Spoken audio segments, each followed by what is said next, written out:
Godavari radio శ్రోతలకు స్వాగతం. అడవికి రాజు అంటాం, కాని ఇప్పుడు ఆ రాజే మన పెరట్లోకొస్తోంది. ఎందుకు? సినిమాల్లో చూసే పులి వేరు, నిజ జీవితంలో దాని పోరాటం వేరు. నిజమే. ఆ గాంభీర్యం వెనుక ఉన్న అసలు కథేంటి? దాని జీవితం ఎలా ఉంటుంది? సరిగ్గా ఈ ప్రశ్నలకే సమాధానాలు వెతుకుదాం.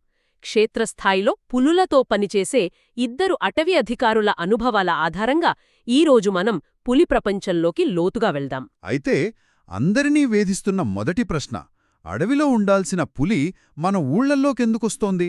కారణం వింటే మీరాశ్చర్యపోతారు. దీనికొక ముఖ్య కారణం మనం పులుల్ని కాపాడటానికి తీసుకున్న చర్యలే. ఏంటి, మనం చేసిన మంచి పనే కారణమా? అదెలా? అవును, దీన్నొక రకంగా సక్సెస్ఫుల్ ఫెయిల్యూర్ అంటారు. అంటే విజయవంతమైన వైఫల్యమన్నమాట. ఉదాహరణకు మహారాష్ట్రలోని చంద్రపూర్లో ప్రపంచంలోనే అత్యధిక పులుల సాంద్రత ఉంది. ఓ, అంటే అక్కడ వాటి జనాభా బాగా పెరిగిపోయిందన్నమాట? విపరీతంగా పెరిగింది. అయితే ప్రతి అడవికి ఒక క్యారీయింగ్ కెపాసిటీ అని ఉంటుంది. బలమైన పులులు తమ టెరిటరీని, అంటే తమ సామ్రాజ్యాన్ని కాపాడుకుంటాయి. వాటితో పోటీపడలేని ముసలిపులులు, బలహీనమైనవి అక్కడ ఉండలేక బయటకొచ్చేస్తాయి. అంటే అడవిలో వాటికి చోటు లేక బయటకొస్తున్నాయన్నమాట. సరిగ్గా. బయట వాటికి ఊళ్లలోని పశువుల రూపంలో సులభంగా ఆహారం దొరుకుతుంది. ఇది కూడా ఒక కారణం. దీనికి తోడు అడవులు ముక్కలవ్వడం, ఆవాసాలు నాశనం కావడం కూడా ముఖ్య కారణం అంటున్నారు గదా. ఖచ్చితంగా. అడవుల మధ్యలో రోడ్లు, పొలాలు రావడం వల్ల వాటికి తిరగడానికే చోటుండదు. వాటికి ఆహారమైన జింకలు, దుప్పుల సంఖ్య కూడా తగ్గుతుంది. దాంతో తప్పనిసరిగా బయటకు రావాల్సి వస్తోంది. అంటే ఈ బయటకొచ్చిన పులులు బలహీనమైనవి కాబట్టి వాటికి వేటాడ్డం ఇంకా కష్టం కదా. అవును, అసలు పులి వేట పద్ధతే మనం అనుకున్నట్టుండదు. నిజంగా సినిమాల్లో గంటల తరబడి పరిగెత్తి వెంటాడి వేటాడుతుంది గదా. ఓ, మాటు వేస్తుందా? అవును, దానికి ఎండ్లెస్ పేషెన్స్ అంటారు. అంతులేని ఓపిక. నీటి వనరుల దగ్గర గంటల తరబడి కదలకుండా ఓపికగా ఎదురుచూస్తుంది. అయితే ఇక్కడ నన్ను ఆశ్చర్యపరిచిన విషయం దాని సక్సెస్ రేటు. అవును, అది చాలా తక్కువ. 10 సార్లు ప్రయత్నిస్తే కేవలం ఒక్కసారి మాత్రమే సక్సెస్ అవుతుందట. నిజమేనా? నిజం. అంటే 9 సార్లు అది విఫలమవుతుంది. ఆకలితోనే వెనుతిరుగుతుంది. అబ్బా, మనం దాన్ని ఒక పవర్ఫుల్ జంతువుగా చూస్తాంగాని దాని జీవితంలో ఇంత పోరాటం ఉందన్నమాట. అందుకే అది తన శక్తిని చాలా తెలివిగా వాడుకుంటుంది. అదెలా? చిన్న జంతువుల మీద శక్తిని వృధా చేసుకోడు. ఎందుకంటే దాన్ని వేటాడటానికి అయ్యే ఖర్చు దానినుంచి వచ్చే ఎనర్జీ కన్నా ఎక్కువ. ఓ, లాభనష్టాలు బేరీజ్ వేసుకుంటుందన్నమాట. అంతే. అందుకే గౌర్ అంటే అడవి దున్నలాంటి పెద్ద జంతువును వేటాడుతుంది. ఒకదాన్ని వేటాడితే చాలు 10 రోజుల వరకు ఆహారం దొరుకుతుంది. వావ్, చాలా స్ట్రాటజిక్గా ఆలోచిస్తుంది. మరి తన సామ్రాజ్యాన్ని కాపాడుకోవడంలో కూడా ఇంతే పక్కాగా ఉంటుందా? ఓ, చాలా. తన టెరిటరీ సరిహద్దులను మూత్రంతో మార్క్ చేసుకుంటోంది. చెట్లపై గోర్లతో గీతలు పెడుతోంది. వాసన పసిగట్టి వేరే పులులు వాకుండా ఉంటాయా? అవును, ఇది నా ఏరియా, లోపలికి రావద్దు అని వార్నింగ్ ఇచ్చినట్టనమాట. ఇందులో మరో ఆసక్తికరమైన విషయం, పులి నడక గురించి చెప్పారు. దాని పాదాలు చాలా మెత్తగా ఉంటాయట. అవును, పిల్లి పాదాల్లాగా. అస్సలు శబ్దం రాదు. అందుకే అది ముళ్ళు, రాళ్ళు ఉన్న దారిలో నడవదు. ఎందుకని? ఒక చిన్న ముళ్ళుగుచ్చుకున్నా దాని వేట దెబ్బతింటుంది. కుంటుతూ వేటాడలేదు కదా. ఆహారం దొరక చనిపోయే ప్రమాదం కూడా ఉంది. అయ్యో, అంటే అంత బలమైన జంతువుకు ఒక చిన్న ముళ్ళు కూడా ప్రాణాంతకమే. నిజమే. అడవిలో ప్రతి అడుగు ఒక పరీక్షే. మరి ఈ మనుషులు పులుల సంఘర్షణకు పరిష్కార మార్గాలేమైనా ఉన్నాయా? ఉన్నాయి. ప్రభుత్వాలు నష్టపరిహారం ద్వారా ప్రజలలో సహనాన్ని పెంచడానికి ప్రయత్నిస్తున్నాయి. మహారాష్ట్రలో పులిదాడిలో మనిషి చనిపోతే 25 లక్షల వరకు ఇస్తారట. 25 లక్షలా? చాలా ఎక్కువ. పశువులు చనిపోతే? పశువులకు 75,000 వరకు ఇస్తున్నారు. దీనివల్ల నిజంగా మార్పు వస్తుందా? డబ్బులిస్తే కోపం పోతుందా? అదే ఇక్కడ కీలకమైన పాయింట్. దీనివల్ల రివెంజ్ కిల్లింగ్స్, అంటే పగతో పులికి విషం పెట్టి చంపే సంఘటనలు బాగా తగ్గాయి.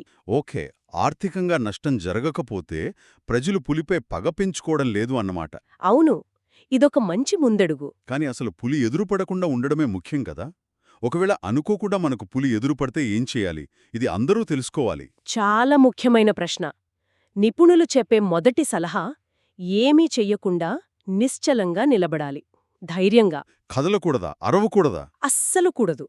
ముఖ్యంగా వెనక్కి తిరిగి పరుగెత్తకూడదు. పరుగెత్తకూడదా? భయంతో మనకు మొదటొచ్చే ఆలోచన అదే కదా. అవును, కాని పరుగెత్తితే దానిలోని వేటగాడిని మనం రెచ్చగొట్టున్నట్టే. దీని వెనుక ఏదైనా సైన్స్ ఉందా? ఉంది. మనం నిటారుగా నిలబడినప్పుడు మన ఆకారం పెద్దగా దానికి తెలియని వింత జీవిలా కనిపిస్తుంది. పులి ఫుడ్ మెనూలో నిటారుగా ఉండే మనిషి లేడు. ఆహా, అప్పుడది మనల్ని చూసి భయపడి వెళ్ళిపోతుందా? చాలా సందర్భాల్లో అదే జరుగుతుంది. కానీ మనం పొలం పనుల్లో ఉన్నప్పుడు వంగి ఉంటే మన ఆకారం 4 కాళ్ల జంతువులా కనిపిస్తుంది. అప్పుడు దాన్ని తన ఆహారమనుకుని పొరపడే అవకాశం ఉందంటారా? సరిగ్గా. చాలా దాడులు ఇలాంటి పొరపాట్ల వల్లే జరుగుతాయి. పులి కావాలని మనుషులపై దాడి చేయదు. నిజానికి దానికి మనుషులంటే భయం. ఇంత శక్తివంతమైన జంతువు జీవితం ఇంత సున్నితంగా ఉంటుందంటే నమ్మలేకపోతున్నాను. ముఖ్యంగా పిల్లల పెంపకం గురించి వింటే ఇంకా ఆశ్చర్యంగా ఉంది. అవును, తల్లి పులి పిల్లలను పెంచే విధానం అద్భుతం. దాదాపు 2 నుండి 4 ఏళ్ల పాటు వాటిని తనతోనే ఉంచుకుని అన్నీ నేర్పిస్తుంది. వేట, ఆత్మరక్షణ అన్నీనా? అన్నీ. శత్రువుల నుండి ఎలా తప్పించుకోవాలో, టెరిటరీని ఎలా కాపాడుకోవాలో కూడా శిక్షణ ఇస్తుంది. ఆ సమయంలో పిల్లలకు ప్రమాదాలు ఎక్కువగా ఉంటాయి గదా? చాలా ఉంటాయి. అందుకే తల్లిపులి వాటిని కాపాడుకోవడానికి నివాస స్థలాన్ని అంటే గుహలను తరచుగా మారుస్తూ ఉంటుంది. ఓ, ఇతర జంతువులు పసిగట్టకుండా ఉండటానికా? అవును. అయితే ఇక్కడ ప్రకృతిలోని ఒక కఠోరమైన నిజముంది. ఏంటది?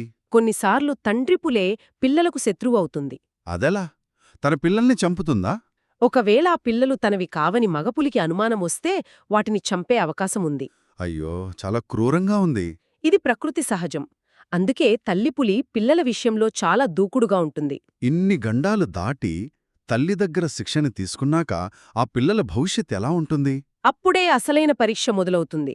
అవి తమ సొంత టెరిటరీ కోసం తల్లిని విడిచి వెళ్ళిపోవాలి. అనుభవం లేకపోవడం వల్ల చాలా ప్రమాదాలను ఎదుర్కొంటాయి గదా? ఖచ్చితంగా.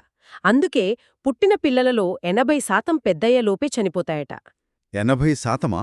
అంటే 5 పిల్లలు పుడితే ఒక్కటే బతుకుతుందా? అవును, ఒక్కటి మాత్రమే పెద్దవుతుంది. ఇన్ని గండాలు దాటి బతికినా అడవిలో పులి సగటు జీవితకాలం కేవలం 10-12 సంవత్సరాలు మాత్రమే. చూశారుగా, పులి జీవితం కేవలం గర్జన మాత్రమే కాదు, దాని వెనక ఒక పెద్ద జీవన పోరాటముంది. అవును, సంరక్షణ చర్యల వల్ల వాటి సంఖ్య పెరగడం ఒకవైపు సంతోషమైనా, దానివల్ల పెరుగుతున్న ఈ సంఘర్షణ మరోవైపు పెద్ద సవాలు. నిజమే, పులి కేవలం ఒక జంతువు కాదు, అది అడవి ఆరోగ్యానికి ఒక సూచిక అంటున్నారు. అవును, దాన్ని అంబ్రెల్లా స్పీషీస్ అంటారు. ఒక అడవిలో పులి ఆరోగ్యంగా ఉందంటే ఆ అడవిలోని ఆహార గొలుసు మొత్తం సమతుల్యంగా ఉన్నట్టు లెక్క. అంటే పులిని కాపాడితే అడవి మొత్తాన్ని కాపాడినట్టే అన్నమాట. సరిగ్గా. ఈరోజు మనం జరిపిన ఈ సమగ్ర చర్చకు, ఈ అమూల్యమైన సమాచారానికి ఆధారం క్షేత్రస్థాయిలో పనిచేస్తున్న 2 నిపుణులు.